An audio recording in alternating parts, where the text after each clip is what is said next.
Hi, fellow believers in Christ. Um, I just wanted to share a testimony with you about um, something really interesting. Um, this picture here is from the same guy who did a picture. You can see the face of Jesus there, that it's very similar to a classic picture of Jesus. And that's really famous, that was around in the 70s and the 80s, and it was in a lot of Christians' households. And that picture of Jesus always gave me a lot of peace. But that same artist also painted this picture of Jesus, where you can see kind of the glory of God over him. And I never knew that this picture existed, so I just wanted to show you this picture. I really like it a lot. And of course, we don't worship images, and we don't really know what Jesus exactly looked like, but this picture gives me a lot of peace. It's just kind of like a analogy of what Jesus is like, and it doesn't really capture his glory, but the fact that it's attempting to capture his glory makes me feel good, and it's just really neat. Um, if you can hear heavy breathing, it's my dog. but but anyway, Jesus is amazing. Some neat things have happened to me lately. For one, over a year ago, I left a job that was really paid me really well. I wasn't rich, but I had all of my needs were met in abundance. The pay was really good for what my needs are. I always had lots of extra cash every month, and so that was really good, but it was super stressful. Well, it got more stressful because of COVID. Before COVID, it had its stresses, but when COVID hit, it kind of, the stress level went a lot higher. And so I left that place because I just felt like it wasn't a good place to work anymore, even though the pay was really good. So for a year, I had three other jobs that were temporary, and um, but I knew I needed a permanent job that I could really stay at. And so when I had my third job, which was actually almost half the pay of the job that I had left a year ago, I still felt blessed to be there, but the pay was really low, and it was very humbling because I was treated kind of like an idiot a lot of times. If there's I can't think of a better way of putting it. Now, no one was mean to me. It was just that I was treated like an idiot, without skills. And and it was funny because the Lord reminded me that I've been praying for years for Him to humble me. And I was kind of thinking about it one day about my job and how humbling it was. And He said, "That's what you prayed for. You wanted me to humble you, so I gave you a job that would humble you." And so I kind of laughed over that, and I thought that was pretty funny. And it was so true. And that job really did help humble me. But then, right after that job, just about a month ago, I got another job. And this job is my dream job, my ultra dream job. Now it pays less than the one that I left a year ago, but the work environment is heavenly. I can't describe it any better way. The people are so, and this is what I love about it most, is the work environment. The people are highly professional. They're positive. There's no secret agendas. There's no unspoken agendas. There's no politics. There's no people that you have to watch out for. There's no one who makes other people do their job. There's nobody who's like divisive. There's no gossip. I mean, all the things that make a workplace not fun are not in this environment. The lady who runs it is amazing, and every day I thank God for her because she has created a workspace, a work environment where people are treated with a lot of respect, and there's no monkey business. There's no politics. There's no um, favoritism. There's no um, just weirdo things that people do in the workplace. You just don't have it there. And it is so amazing. And the training is awesome because they're always positive. They always tell you, the positive things. They're very patient. Um, they're very appreciative and happy to have me there. And they keep encouraging me, saying you're doing a good job and all that kind of stuff, even though I'm not even halfway up to speed. I've been there a month and I'm still going way slower than I would want to go. And I feel like this job is way more technical than other jobs I've had. And so I'm on a big learning curve. And I feel like it's going to take a year probably for me to really get good at it. But I am progressing. Every day I'm learning. Every day I'm getting a little bit faster, and more confident. But I'm on a huge learning curve because I'm doing tons of things that I've never done before in any workplace. But I'm really thankful. Their attitude toward me is so good. And, um, and that's actually helping me to learn because there's no stress, there's no pressure. They're not saying like, they're not pressuring me. So it actually makes me learn faster, which is really neat. And anyway, I'm so thankful for this place. This is the work environment I've dreamed of my whole life, and I actually never thought was possible. Never thought I could be in a place like this. And also the fact that the pay is less, it's really not less because I'm earning $3 less per hour than I was at the beginning of COVID when I left that other job. But because of the perks that are mind-boggling in my opinion, it makes up for that other $3. The perks alone are worth the $3 that I'm not getting in pay. So I'm thoroughly satisfied. I have all my needs met in abundance. Um, and I'm just so happy. And and I don't feel stressed when I go to lunch, and I don't feel stressed when I come back. I don't feel stressed when I get to work. I don't feel stressed when I go home. And I'm actually enjoying my lunch time. I've never had a job where I enjoyed lunch. I've always hated lunch breaks because it just to me makes the day longer. And what I wanted the most was to get out of there and go home. So on the job I had at COVID, before COVID, they allowed me to skip my lunch break and just work solid 8 hours and then go home. But it was so stressful, and I really appreciated that. But it was so stressful that I still went home, under a lot of stress. But on this job, um, going to lunch feels good. I love going to lunch because the job it makes me so happy that I don't mind the day being longer because I went to lunch. And I've never experienced that before. And also, I'm on such a huge learning curve that I actually need lunch because my brain needs to rest, during lunchtime because I'm constantly learning. And it's like being in college, basically, kind of.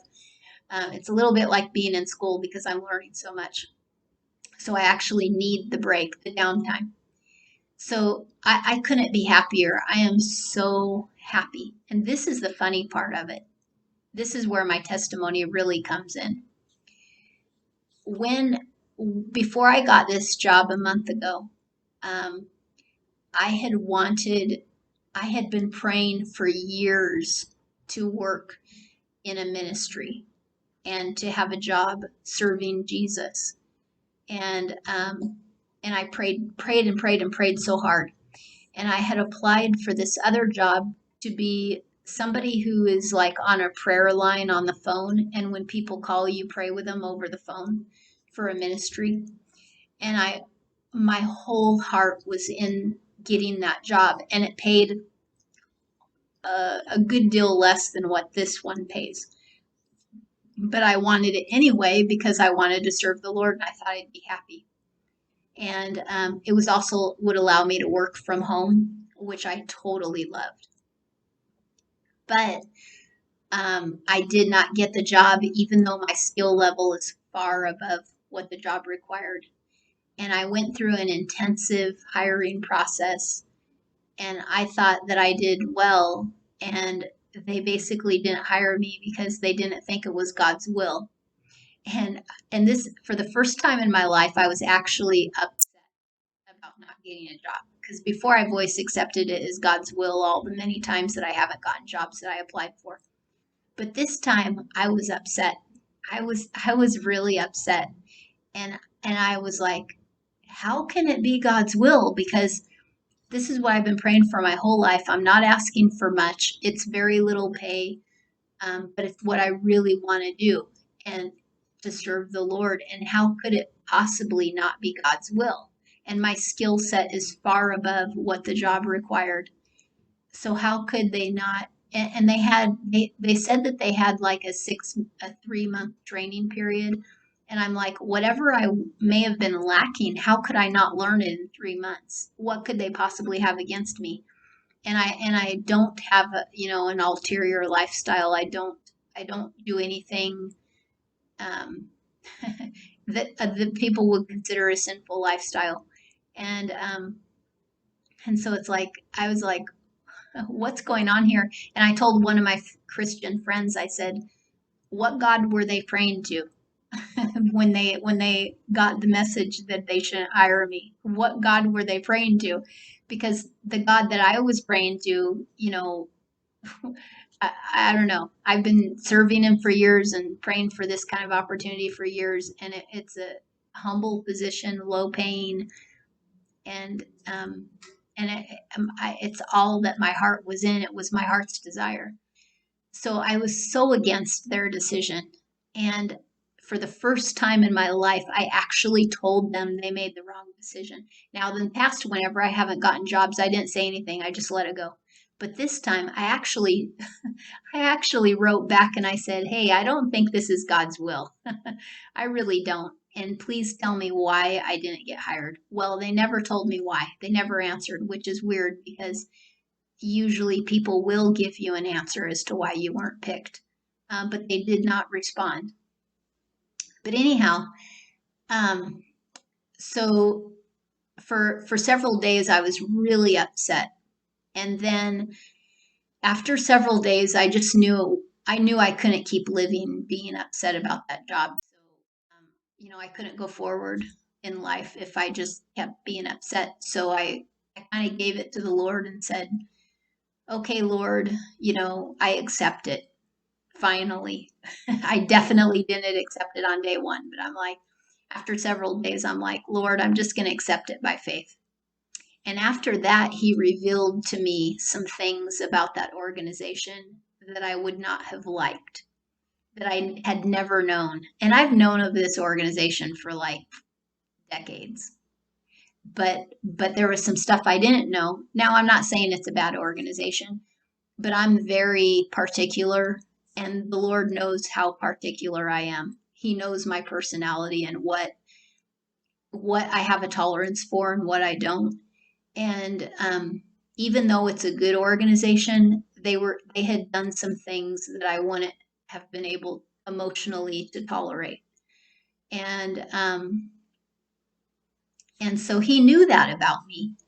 And so I'm like, oh, okay, Lord, I get it. You know my personality, and you know that I wouldn't have stayed. I would have eventually left when I had found out. I wouldn't have stayed forever because eventually I wouldn't have been able to tolerate what they were doing.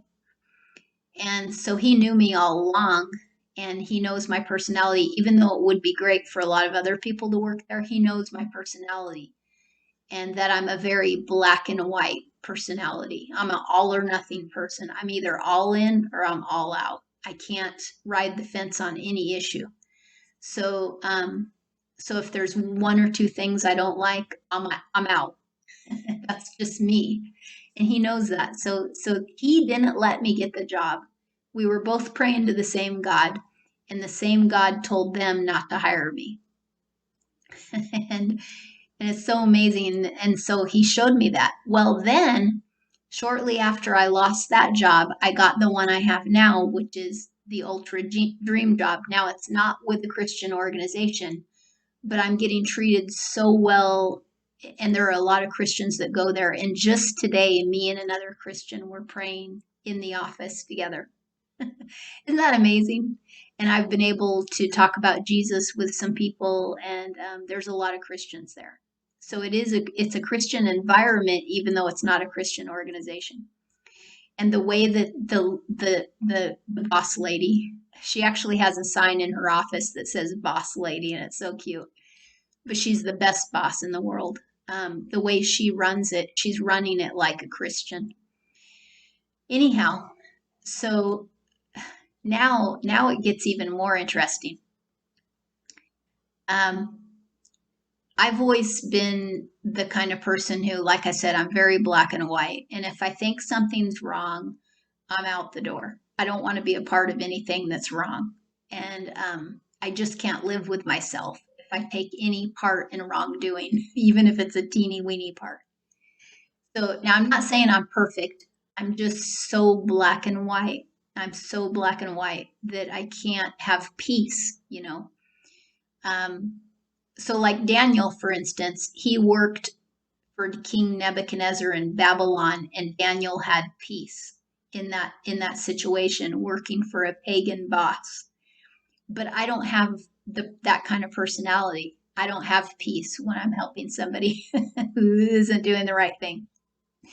So, so the Lord knows this about me. So anyway, um, when I had a job 5 years ago in a different state, I worked for the federal government, and it was massively corrupt there. I didn't know it was corrupt when I got hired and when I applied for the job, but on day one, I began to see signs of really bad stuff. And as the days went by, I found out later, after I was already working there, that I was in the most corrupt region of that department of the U.S. government, and it was really bad. So they had systemic harassment, and I was one of the many victims of that. And they did a lot of bad stuff that they should not have done, but they got away with it because the people in the highest ranks were corrupt, and so the corruption just went down the ladder. And if you didn't do what they said to violate policy, you would get harassed on a regular basis if you insisted on sticking to regulations and following policies. You would get harassed. So anyway, that was me, of course. So I was one of the many people who got harassed because we wanted to actually follow government policy and do what we were supposed to do. So anyway, I was there for, now this is the funny part. I picked that job because it was in a beautiful location of the United States, an incredibly beautiful state in a state of the Union, and an incredibly beautiful location. Very beautiful. It was in a high elevation mountain region, and I absolutely wanted to live there. And it was it's a state that has good laws and is very conservative state. And even to this day, that state is very conservative, and it was just a really safe. I thought it would be a very safe place to live, and also they don't have fracking, they don't have earthquakes. If there were ever nuclear fallout, they had the high mountains to protect you. When you're in a mountainous region, you're protected very well from nuclear fallout. So it had all the. It was like a great place to be in if there's disaster or a world war, you'd be safer there than anywhere else, and that's another reason why I chose that place. But anyhow, the harassment was so horrific that well, I didn't get physically abused, but it was really bad. It wasn't horrific, but it was really bad. And so after 14 months, I left. And when I left that place, I thought to myself, you know what?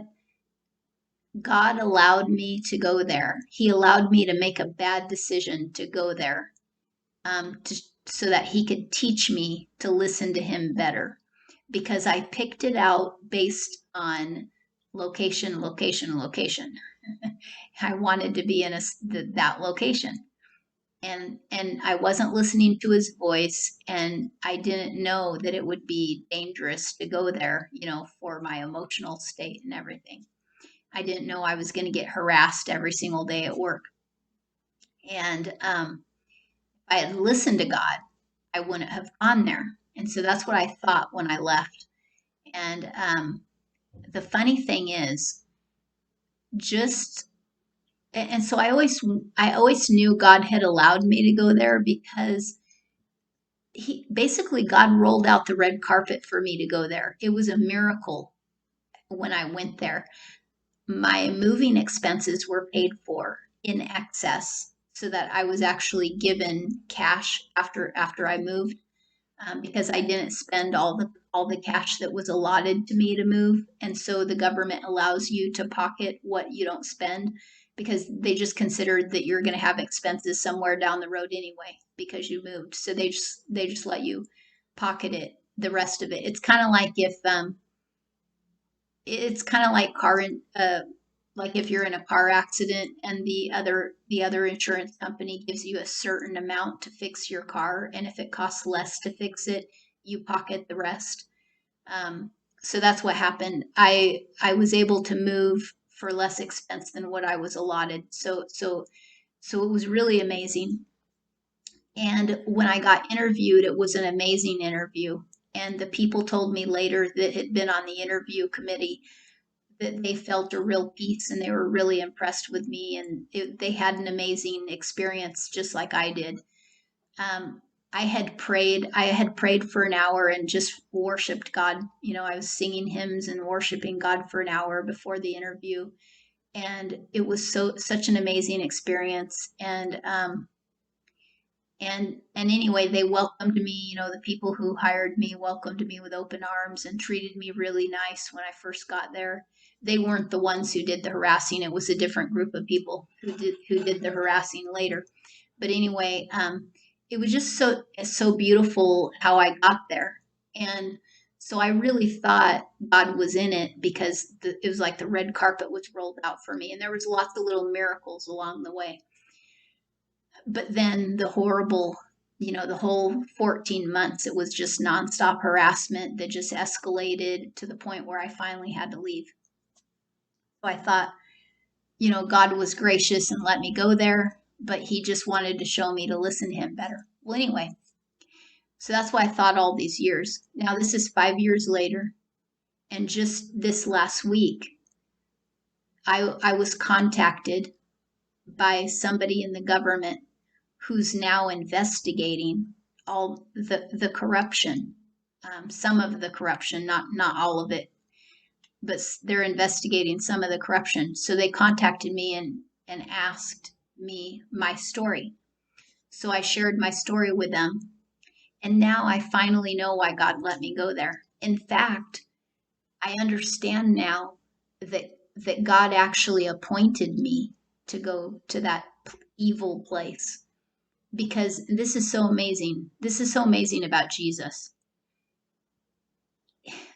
It was like He put me on assignment for those other people's benefit, the other coworkers that stayed behind.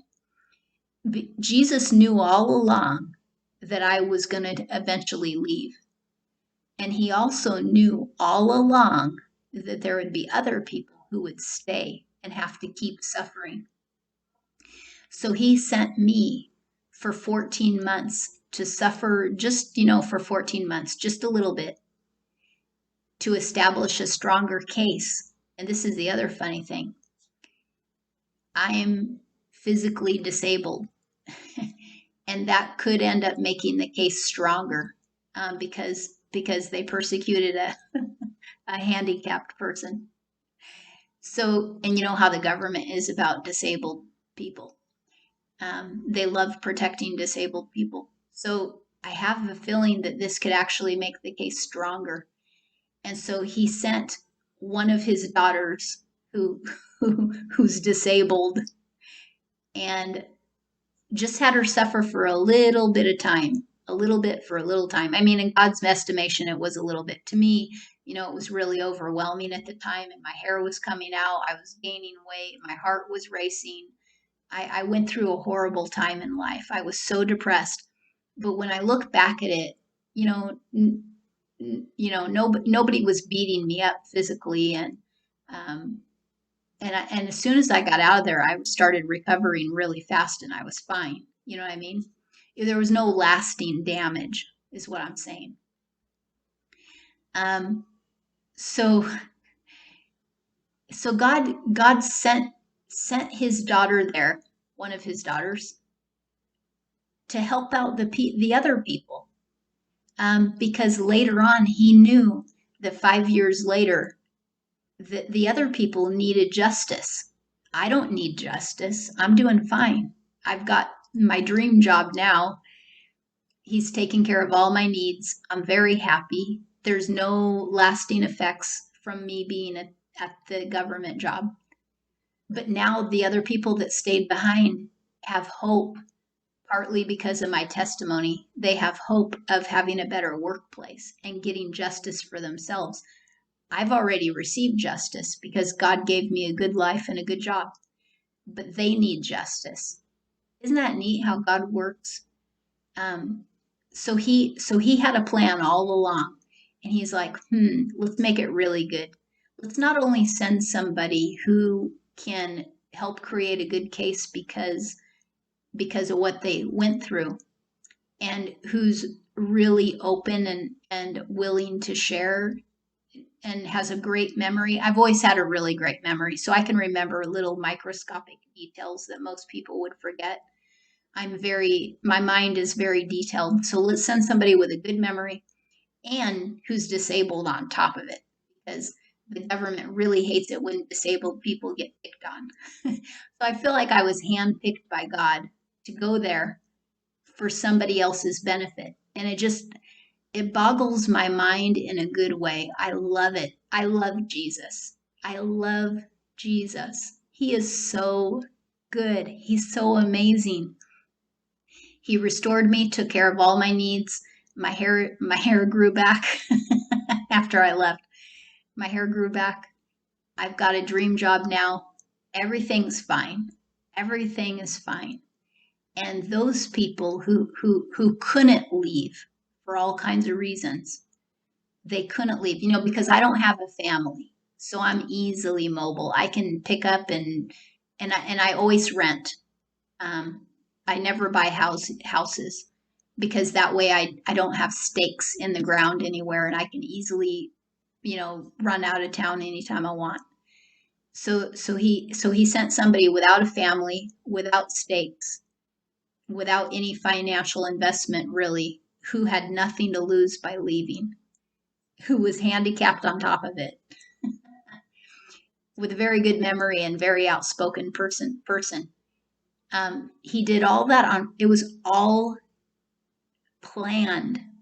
It was all planned by Jesus, not by me, not by the people who needed justice, not by the people who were doing bad things. So what I'm praying for now is salvation for the people who did the bad things, and that they won't lose heart and become depressed and hopeless. Because when you're facing the fire, and I personally have faced the fire in my own life, because there was a time when I was deep in sin, and I got called out by people who knew me, and they punished me. I mean, people punished me when they found out I was sinning. They took it upon themselves to try to ruin my life. And they really hurt me bad, really bad. So I know what it's like to be under fire. Even if it's your own fault, that doesn't mean it's not painful. Oh, it's painful. And so now other people who have done wrong are under fire, and I know that they're probably going to feel a lot of pain and a lot of trauma from it. So I'm praying that they won't lose heart, they won't become depressed, that Jesus will speak to them and they'll repent of their sins and be saved, and that he'll give them peace, and he'll show them that he loves them, and ultimately he's protecting them, from long-term damage. They will have to pay. And how should I say it? um, there will be consequences, just like there were for me when I was under fire, but it won't be consequences that destroy. As long as they repent of their sins and trust in Jesus, they won't be destroyed. They'll just be disciplined and made stronger, you know and this could be a wonderful opportunity for a lot of people to get saved, because this is a shake-up situation. I don't know how far it will go. I don't know if it will end with just, one investigation, or if there'll be multiple investigations. I don't know how far it will go, but I'm praying that it will be a thorough cleansing, so that people can have a nice, good workplace, just like I have now. And also so that people can be Christians, become Christians in the workplace. And it's so amazing. God cares about our jobs. It's so funny because he let me go to have that government job in the woods, and knowing all along the outcome. He knew I was going to suffer, but he knew it wouldn't be enough to destroy me. And he knew it would help other people years later, years later. And then he didn't let me get my ultimate um, ministry dream job, because that he knew things about the organization that I didn't know, and he also wanted me to be in a workplace that I really loved, and to get better pay. And so when I didn't get that job, the job I have now pays better. And I really, that would have been a very low paying job. So the job I have now is much better pay. Um, so God cares. He cares and cares and cares, and he loves us to pieces, not because we're great, but because he is. He is love. It's so amazing how Jesus loves and looks after us and watches after us and has it all worked out. He has our future all worked out. And he has a beautiful plan for the people that are being investigated right now at my old place. Um, you know, the, in the other state, he has a beautiful plan for their lives. It's not to destroy them. Um, it's to bring them to him, and he loves them as much as he loves me. And all along he had a beautiful plan to clean that place up and make it a good workspace. So I just pray that his will is done, and it comes to full completion, that people get saved, and that I will keep learning even more to be humble, and more humble, and more humble, and more humble, because I still need more humility. And I just thank the Lord. Jesus is just too good. He's too good, indescribably good. He's amazing. Anyway, hope that blesses you.